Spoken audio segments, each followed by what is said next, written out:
Welcome back to the Chronicles of Dragonlance podcast, where we go book by book and delve into the stories and the history of this beloved saga. I'm your host, Jonathan Howard, and with me is my friend, Shivam Bhatt.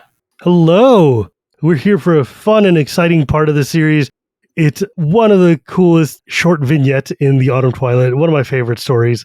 So here we are, chapter 14 of Dragons of Autumn Twilight, Prisoners of the Draconians. When last we left our heroes, they were floundering in the swamp, having been hit by a darkness spell, a web, a sleep spell. Basically, whoever the caster for the Draconians is just unloaded his entire day's set of spells on these people, and it looks like he's just got a bunch of like AoE party screwing abilities going on. Very clever there. If I was him, I would have taken at least one damage dealer, but sleep, whatever, knock him out. This is when you know that you're the primary party. That's when you know that no one dies, right? Because you know you're the protagonist in the story when...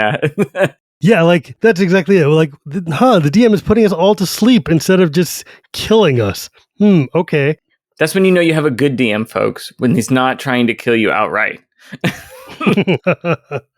So the chapter starts with Tasselhoff panting for breath, lying on the ground, watching as the Draconians carry off his unconscious friends. He's well hidden in a bush underneath the swamp there, and the dwarf is knocked out cold next to him because, Flint has been in a drunken battle. Basically, Flint dragged Taz into the cold water, and Taz clunked him over the head with his hoopok so that he would be able to actually live, fished the dwarf out of the pond, and dragged him out to, like, just kind of underneath this bush to not die. And then, of course... And so they're just watching... Flint's passed out, and he's just watching the Draconians clean up the handiwork they made. He wraps them up.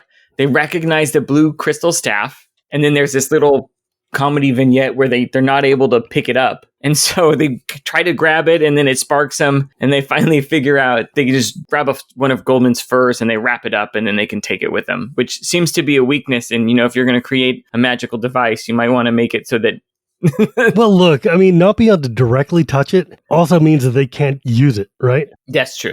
Yeah. Like, they can carry it, fine. Carry it all you want, but you can't do anything with it. And this is alignment stuff, right? I'm guessing that this is an item that's restricted to, like... Yeah, half of it is, there's that. There is the whole, like, this is a lawful good item, and if a neutral person touches it, it probably feels cold. If an evil person touches it, they just get damaged. But there's also the whole notion of, this is a God-blessed item. She doesn't want anybody who's not her chosen people to use it. If you touch it and you're not one of them, it's going to roast you. That's just, don't mess with like hyper-powered magical items, right? Artifacts. That's not even an item, it's an artifact. So Flint wakes up, Taz claps his hand over him, and they kind of start sneaking along to figure out what's going on. And Flint's like, what do you mean? The Draconians captured all of them? Taz's like, yeah, look, the Draconians were magic users. They're Bozaks. Well, Taz doesn't say that, but we know that they're Bozak Draconians. And they cast spells. They didn't knock anything out. And then they just took them. So this is a Tasselhoff chapter. This is a real interesting one because this is the first chapter we see that's really from Taz's POV. And so Margaret gives him this... We get to see the entire universe through Margaret's like childlike eyes here. Because she's the one writing this. She loves Tasselhoff. And she wants to write him as a total innocent here. Tracy gave him this personality, and like between the two of them, you get this really good sense of what they wanted Kendra to really be like. Nothing is scary in this novel, right? In this chapter, when Tanis describes things, or when we've done it from Raistlinpoisoned, right? It's some heavy writing. We've seen it here, but everything in this chapter, pay attention when you read it, because it's just like, oh, isn't that interesting? And, oh, how fascinating. And, oh, what's that item on those Draconians? Like, he's not focusing on that the Draconians are dragon men who want to kill them. He's focusing on, like, I wonder why their wings don't work. Or I wonder why they're wrapped in rags. Like, yeah, it's just so different. And especially you sit there and you're looking at him just like, okay, well, first off, just objectively think about the scenario that they're in. Taz and Flint just knocked out and are sitting here at this bush looking at a whole host of magic using Draconians that are dragging off the actual fighters of their party into some ungodly swamp, and they've taken away the magical artifact. That is terrifying for most people. And these guys are like, we'll be fine. We'll think of something, says Tasselhoff. And Flint is the perfect straight man to Taz. Oh, yeah. This is one of the best chapters because Flint and Taz's relationship is like one of the great buddy pairs in D&D. Flint is just an old crotchety man. He's definitely like he's lived too long. He's seen too much. He is over this. Tasselhoff's not young, mind you. Tasselhoff's like in his late 30s and 40s or something. He has also seen a lot, but he's Tasselhoff, so everything is cool and new for him. And Flint is like, where's my axe? And Tas's like, look, man, you're alive. Shut up. We got to go get the people. And Flint's like, how do you propose to do that without any weapons but your overgrown slingshot? Tasselhoff's like, we'll think of something. We'll figure it out. So they go through, they start chasing after the Draconians. He's like, this is exactly what you're just talking about, John. Tasselhoff, examining the tracks, suddenly realized that they might be walking into a large camp of the monsters, the Draconians, right? He shrugged. No use worrying about such minor details. Unfortunately, Flint didn't share the same philosophy. There's a whole damn army up there, the dwarf gasped, grabbing the Kender by the shoulder. Yes, well, Taz paused to consider the situation. He brightened. That's all better. The more of them there are, the less chance they'll have of seeing us. He started off again. Flint frowned. There was something wrong with that logic, but right now he couldn't figure out what, and he was too wet and chilled to argue. Boom, there we go. And also, remember, Flint has been knocked on the head by Tasselhoff. He's still probably drunk. Oh yeah, he's got hungover like whoa. He's not thinking straight anyway, so... Yeah, he's had his noggin scrambled, and he's not having a good day. He's been drowned like 4 times so far. They get to the Draconians' camp, and there's a big fire, and all these Draconians are celebrating in front of it, and there's this great big domed ruin. And then they see hints of it, that inside the dome ruin is a giant black dragon. Yeah. This is our first sign of a dragon. They're not supposed to be here anymore, right? They're supposed to be gone, just like the dragon lances and the gods. Mm-hmm. About that. Taz says that he thinks it looks off. He's like, I always thought they would be more lively, don't you know? However, this is one of the things that actually, this is a worthwhile moment here, right? So first off, overlooking the camp, Flint and Taz kneel behind the firelight and watch, and he grabs a Kender, and with such violence, nearly pulled him over. He's like, great reorgs, Flint swore, a dragon. Now, mind you, first off, Flint has sworn already, saying damn, which is like stronger than the language you see in Dragonlance books. Taz was too stunned to say anything. To stun a Kender has to be one of the most shocking things in the universe. That's like the end could come and Taz would be like, oh, neat. But to stun him, he and the dwarf watched in amazed horror as the Draconians danced and prostrated themselves before a giant black dragon. But then you're right. Taz's like, wait, there's something strange. What's going on? And Flint's like, what, you mean the part that they're not supposed to exist? It's like, that's just a point. Look at it. It's not moving or reacting or anything. It's just sitting there. And Flint's like, get up and tickle its foot then. We'll see if it's lively. And Taz's like, I think I'll do that. Yeah. It's like, no, whoa, no. Stop. Whoa, hang on, buddy. Before the dwarf could say anything, Taz creeps out and it's like, Flint's like, could have torn his beard out in frustration, but it would have been disastrous to try to stop him now. Good luck. Cut to Tanis' view. He's been awoken by Sturm. All the companions are okay, except for Raistlin, who's been poisoned by a dart. They're in a bamboo cage. Draconians are guarding them. See, by the way, that's super clever of the Draconians, right? Like, oh, there's a mage there wearing a bright red robe with a staff. I guess he's a magic user. He might have their version of sleep spells and darkness and web. Yeah. Let's go shoot him with a dart and knock him out. That's good tactics. And because he's got like 4 hit points, that could have just straight killed him.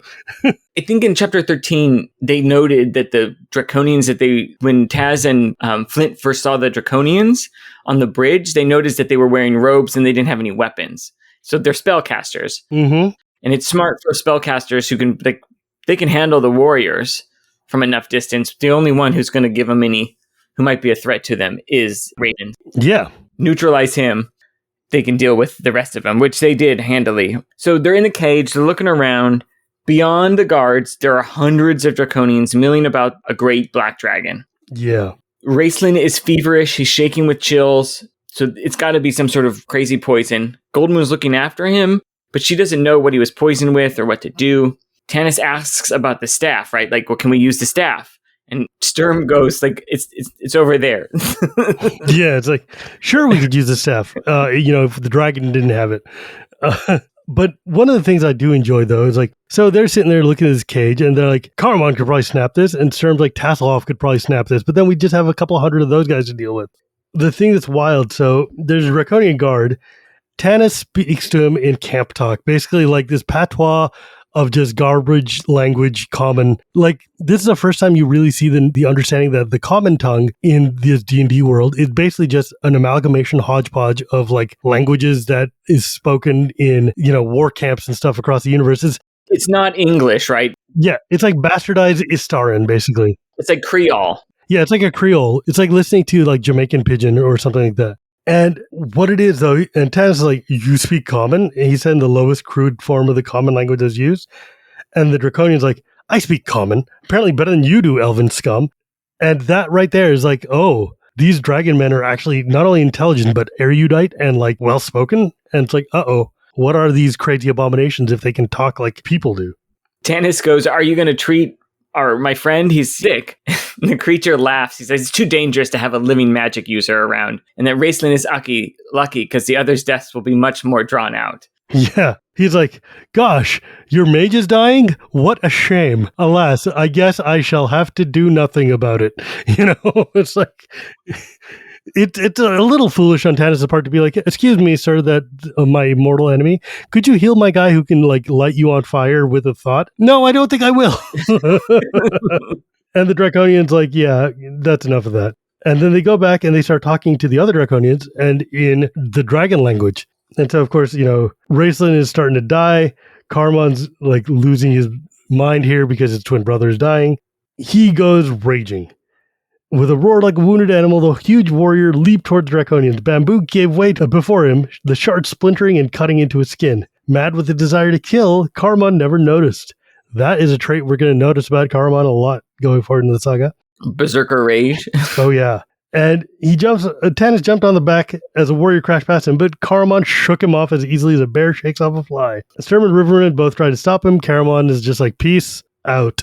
And he goes and starts getting into a big battle with all these people. When suddenly the Draconians are surrounding him, they've got bows and arrows pointed at everybody. These guys are all going to die. Caramon is starting to cry because obviously Raistlin's going to die. And then you hear a high-pitched, shrill voice screech to the camp. Bring the warrior to me! And the Draconians freak out. Yeah, sure as hell do. They start muttering amongst themselves. They're losing their mind. What I noticed is that the different types of Draconians don't speak the same language. Well, they kind of do and kind of don't, but... One of the Draconian captains, he's talking to the mage or priest and talking in common, and he's asked, like, what's going on? The dragon never speaks unless the priest is here. Yeah. And then the other rogue Draconian's like, I don't know. He says, my boss had to go speak to Lord Verminard about the staff. And then here's where we learn the word Bozak for the first time. Yes. Where is that Bozak priest of yours?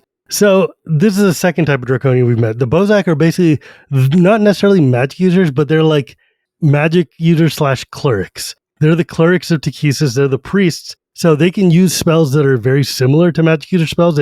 They share lists. Here's the thing we're noticing. You're right. The rogue Draconians were the magic users and the priests. And then there's the fighter Draconians who are the Baz, the common warriors that we've known. You're right. They apparently don't speak to the same dialect of Draconic, which later on is retconned to them actually being able to do so. But it's not necessarily that they don't speak the same language. From birth, they're basically taught to speak Common. Common is the language that they use to talk to the dragon armies and to all the other people. So that's kind of their first language. Got it. Okay. I realize they say that presumably they can't talk to each other in their own native languages in the narrator voice. But realistically, they all speak Draconic more or less. Dialectically, they might be different. But they just speak Common because that's the language that they were created to speak. Because that's what the most useful to the humans who would be ruling over them to be able to speak Common, right? Yeah. The captain, though, is like, the dragon never speaks when the priest's not here, and my boys don't like it, so you better do something about it. Meanwhile, I was like, what is this delay? Bring me the warrior. And the rogue priests are like, well, you better do what the dragon says, guys.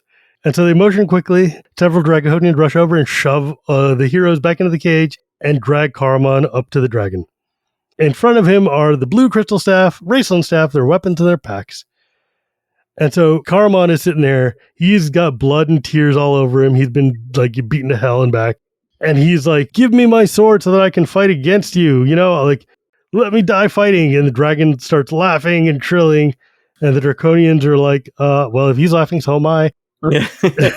Well, they think they're going to see a good show here. Yeah, they're like, this will be fun. Let him have his weapon. He's flapping wings are causing a wind to whip through the camp. And so the Draconian guards are like, all right, well, Caramon goes, grabs his sword out. And while everyone is distracted by this, Flint sneaks up, talks to Tanis, and Tanis is like, oh my god, I'm so glad you're safe. You know, we're in a situation here. Caramon's about to be eaten by a dragon. And Flint goes, no, the dragon's fake.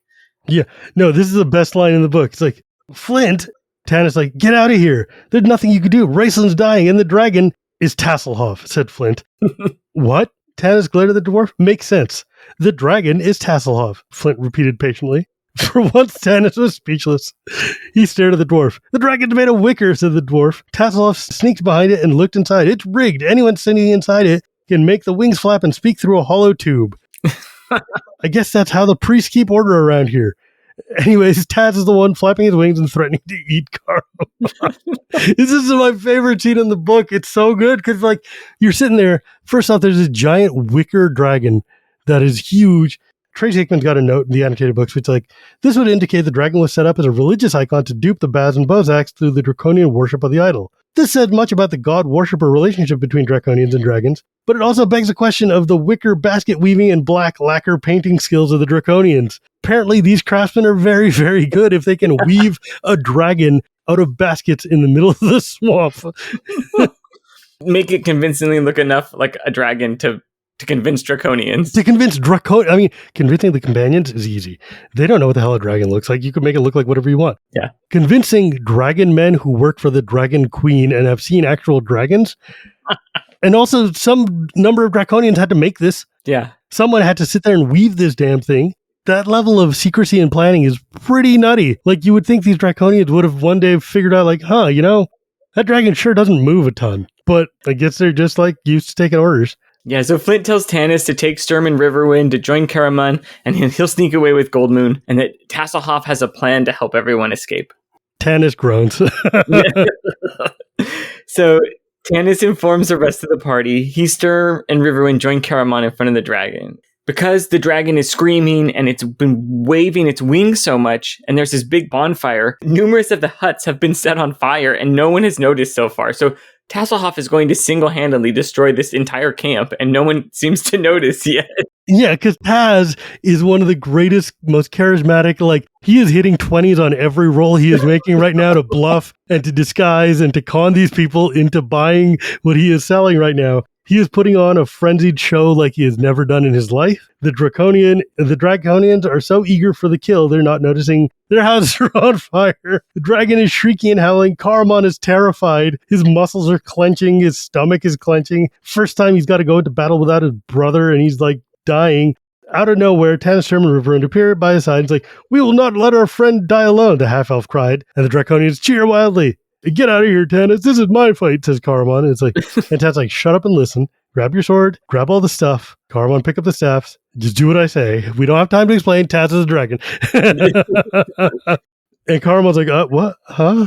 It's like, just shut up and go. Grab everything and run for the woods. The statement reached Caramon's mind. I love that idea. It's like, Tanis is just babbling at him. And Caramon's like, I don't understand what... Oh, okay, fine. I'm going to go now. And now prepare to die, humans, the dragon screams. Its wings give a great lurch, and suddenly the creature was flying, hovering in midair. What the hell did they make this out of? Yeah, this is a really well-constructed wicker dragon. Like, if you can flap these wings, like Leonardo da Vinci somewhere is just like crying a tear. This is happening. Yeah, he's like flying up the air, and I'm sure whatever Draconia is meant to be controlling this is right now pissing his pants, going like, oh no, all my work. The flying dragon causes the rest of the Draconians to start panicking. So now they're alarmed, they start panicking, they flee or hit the ground and cower. Everyone makes it out, and they lay the blue crystal staff on Raistlin's chest, and Goldmoon begins to pray. And I thought this was interesting. She doesn't even know who she's praying to at this point. She's just praying, right? Like she's like, please, whoever is the master of this staff, heal this man. Please. Unknowingly, she repeated it over and over again. That's a powerful moment. It's like, hey, staff, you owe me this one. Like, and then behind them they hear a large boom. The dragon has crashed into the bonfire. Yeah, because I'm guessing that this big black wicker dragon was not meant to fly a ton. I'm also guessing it's highly flammable. It's made out of dry bamboo, man, and lacquer, so It's probably going to go up like a torch. The great black dragon crashes into the blazing bonfire. Flaming logs are in the air. Basically, the wicker dragon gives a final horrifying shriek and then catches on fire. And now the Draconians are like, oh no, my houses are burning. What the hell's going on? Uh-oh. Camp is in chaos. Yeah, Raisa wakes up and he's like, Caramon, what's going on? And Caramon's like, I'm not sure. Tasselhoff turned into a dragon, and after that, things got real confused. And but the Draconians are not interested in them anymore. The bad Draconians who are out there are just like, okay, I'm out. This is terrifying, and we're done. Flint's starting to panic because he knows that Tasselhoff was inside the dragon. Yeah. He runs back to the campfire. Taz is stuck in the mouth of the dragon. The fire is quickly climbing up the neck of the beast. Sturm runs up, and using his sword, he cuts off the head of the dragon. He and Riverwind pick it up. Well, hang on a second, though. This is crazy. This is one of my favorite images there is, though. It's like, Flint, look, Sturm runs toward the head. Two small legs encased in bright blue pant are sticking out of the dragon's mouth, kicking feebly, like a forked tongue made out of corduroy. It's such a good image. Yeah. And then they're like, get out. And he's like, I'm stuck. And so I love the idea of Sturm basically pulling his sword out and just kind of like eyeballing it to look and see, I think this is about where his head is. Whoomp! And then yanking this gigantic. And they just grab the head and run into the woods. Now, can you imagine if you're over there and like suddenly out of nowhere, out of the smoke, a gigantic dragon head being flung at you with these blue legs sticking out the mouth? So they all start to panic, and then Raistlin just starts laughing, and they say that this is the only time Tanis has ever heard him laugh. The smoke clears, and then they realize that it's Sturm and Riverwind carrying the head. And then Caramon frees Taz from the head. Taz, after all this happened, what he's mostly worried about is that Sturm cut off his top knot. Yeah, well, because, that's a Kender, right? Like, what do they care? He's not scared. He's just like, well, I mean, my hair took me a long time to grow, bro. He's more worried about the fashion. But, God, what a scene. What a good scene. Just imagining think about the cleverness of coming up with this. Role-playing this must have been a blast. It is. This is one of my favorite scenes to run. It's like 20 after 20 after 20, like to get perfect. Oh, and yeah. I have to imagine, was Tracy the DM? Probably, yeah. Yeah, like I had to imagine Tracy was just like loving it. And he's like, okay, maybe you didn't get the 20, but I love what you're doing, so we're going to roll with this it. Scene was definitely brought from the game to the book. Because this is just so much fun. But it's like, think about it. It is such a perfect D&D set piece. You're there, you're captured. There's a wicker dragon. How do you get around and do it? I love it. I love every moment of this scene. And they're having such a good time. And if you're reading it, you're also having a good time because it's just hilarious. And after how dark it was, yeah, this is just one of those like, wow, this is a very good way to pull us out of there. And that's how chapter 14 ends. The party reunited, Raistlin healed, the Draconian camp in disarray. They flee deeper into the swamp. And that starts chapter 15, Escape the Well, Death on Black Wings. Now, you might be interested to know what it's like in the actual module. So in the module, this whole chapter is just Encounter 44F, the Temple of Boz. And the text here is massive ruins break the jungle undergrowth. Small broken towers rise to the cover of trees. Ferns and bushes sprout through Flagstone Plaza, surrounded by small shacks and lean-to. A huge bonfire blazes at its far north end. Beyond the fire, set in the raining half-shell of a crumbling dome, a huge black dragon stands, its wings unfolded. That's the text box that you read to the players. And here, it's like, the black dragon's only a wicker model. The Draconians nearby attack any unescorted intruders. If PCs are prisoners, their equipment is placed randomly in one of the 6 huts, and they're held in a bamboo cage. These guys have to sit there, and it basically lays out what you can possibly do here. Black Dragon is a draconian idol woven of vines and branches.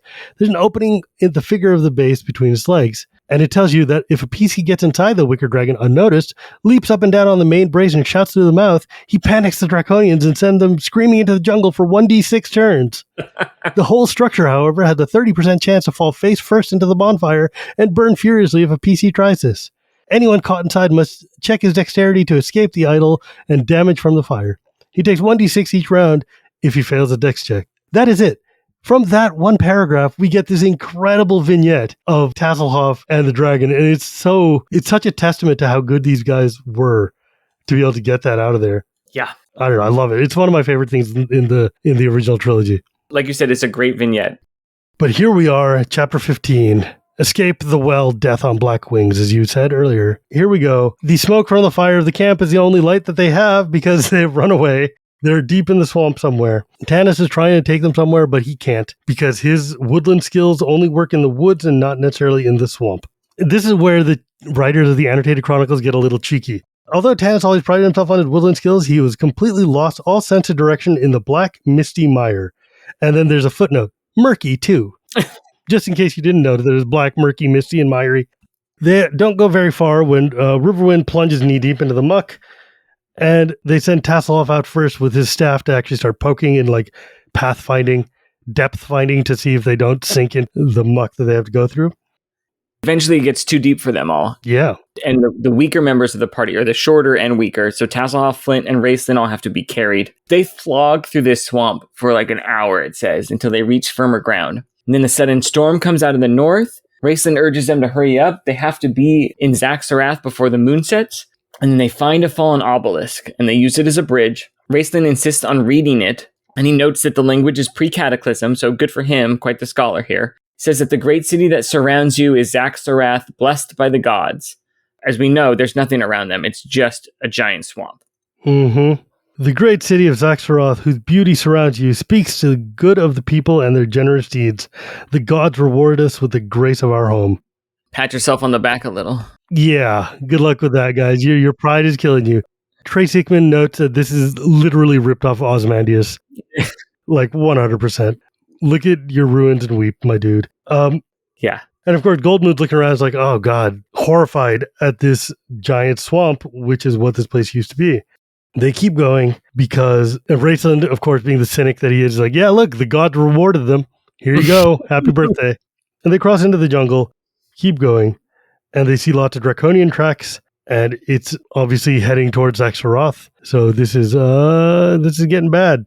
There's a small moment here where Riverwind declares his friendship for Tanis. Apparently this is a big deal for the Plains people. And then Tanis declares his for Riverwind and Goldmoon. Here's where Riverwind, there's a little crack in his tough stranger, I'm the outsider image that he's been portraying this whole time, where, you know, at this point he realizes that he and Goldmoon could never have gotten where they are without the help of the companions, and especially without Tanis, right? Because Tanis is the leader of the companions. Yeah. And Riverwind is a very, very good judge of character. And he's definitely like, look, Tanis is obviously the leader here. He's trustworthy. He's helped us out.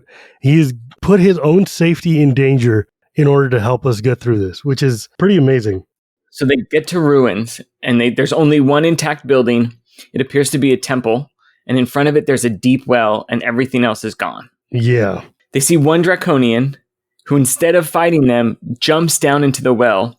Raistlin tries to cast a spell, but says he has to sleep. So here again, we see those old D&D rules where you have so many charges, and then once you've used them, you can't do it.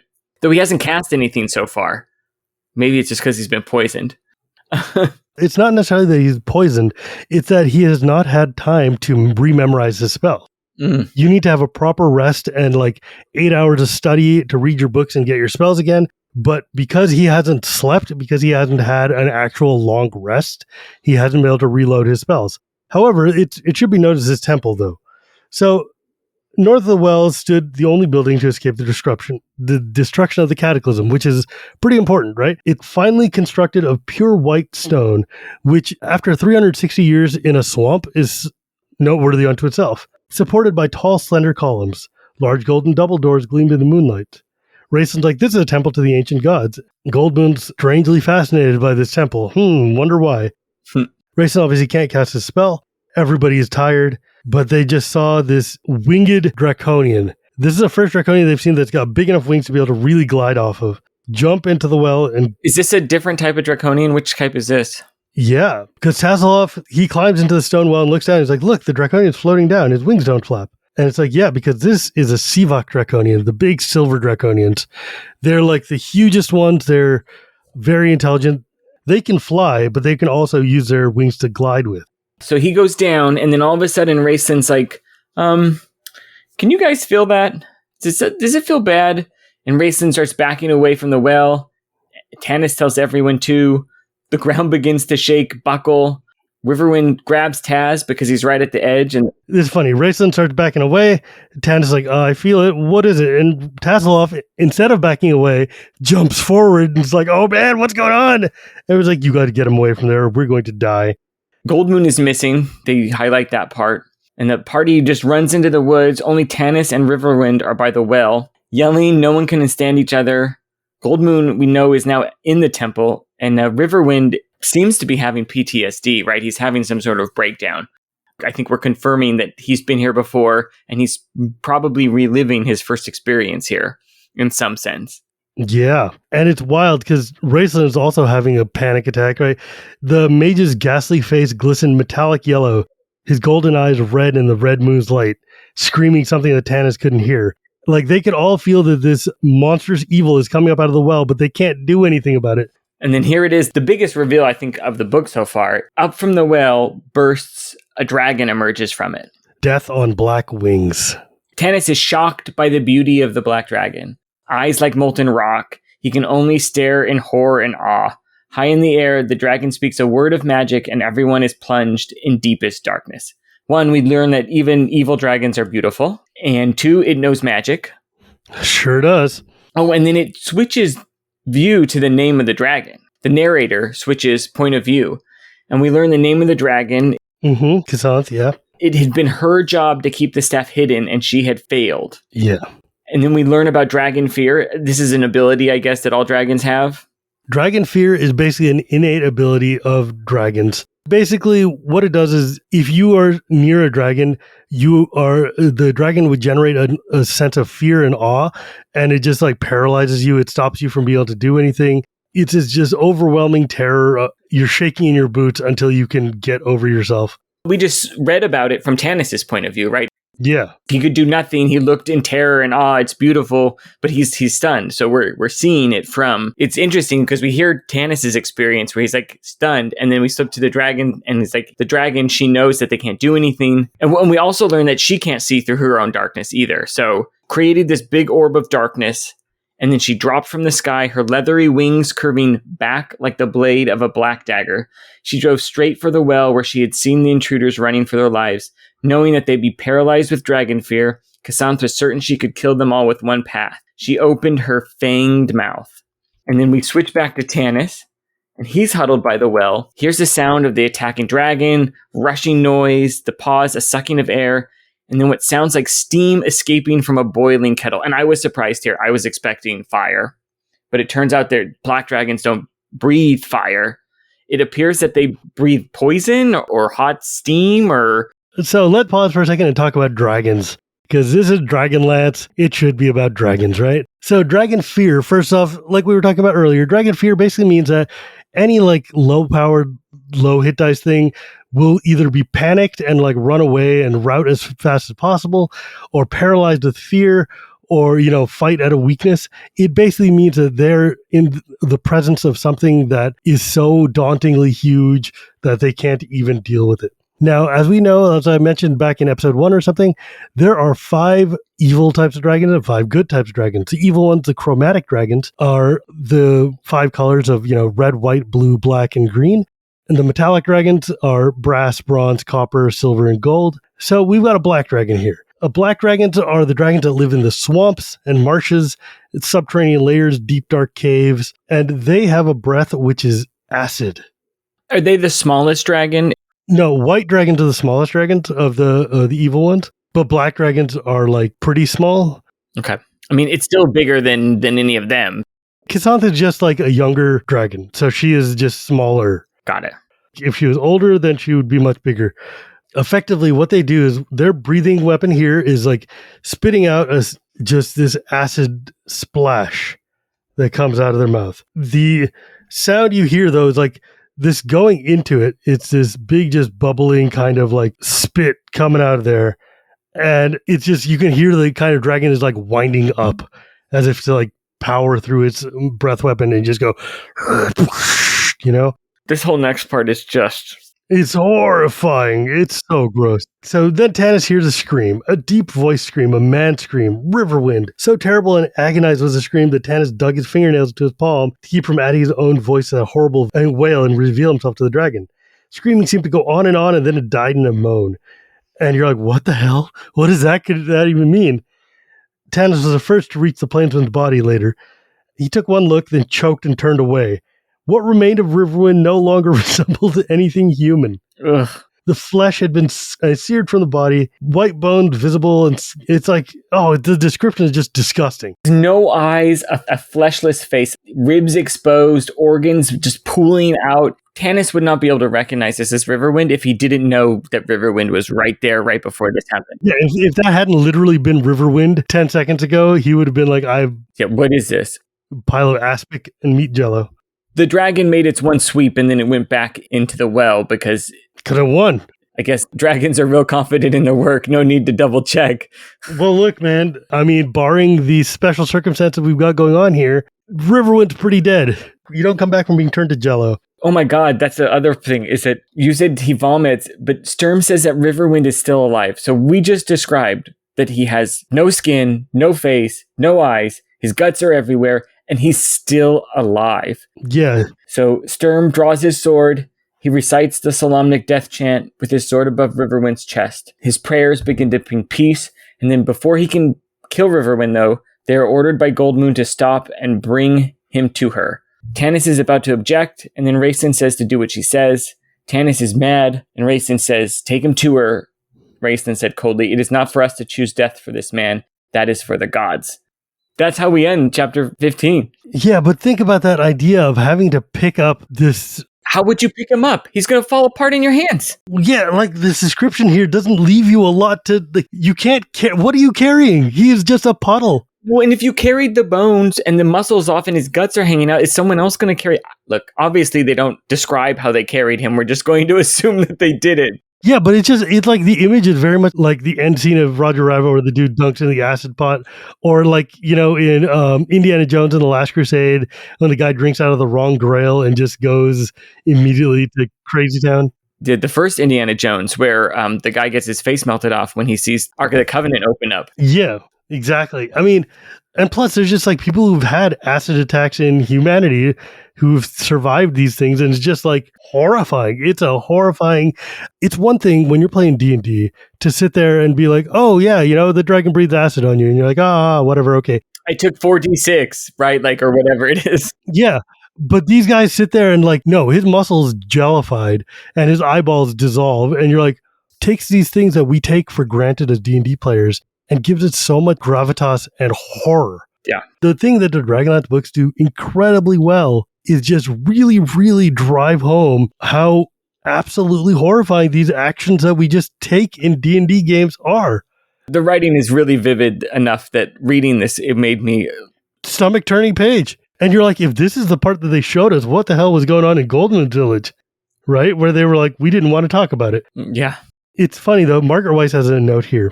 People ask if we used our experiences in role-playing for the story. It's a good thing that we didn't. In the first playtest, the party lowered Tanis down the well by a rope tied around his waist. He was, alas, carrying with him the blue crystal staff. The dragon at the bottom of the well heard the commotion up above, went to investigate. The dragon found Tanis, who attempted to strike it with the staff. Tanis missed his die roll and dropped the staff into the well. The dragon killed the entire party. It would have been a short book. I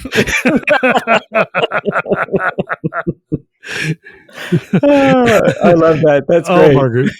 And with that, I think this is where we're going to take our leave of these two chapters, one of which is the most fun chapter in the book, followed by one of the most horrifying chapters. But the next episode, chapter 16, is where we start to truly see the shape of the story here and what the quest that these heroes are on.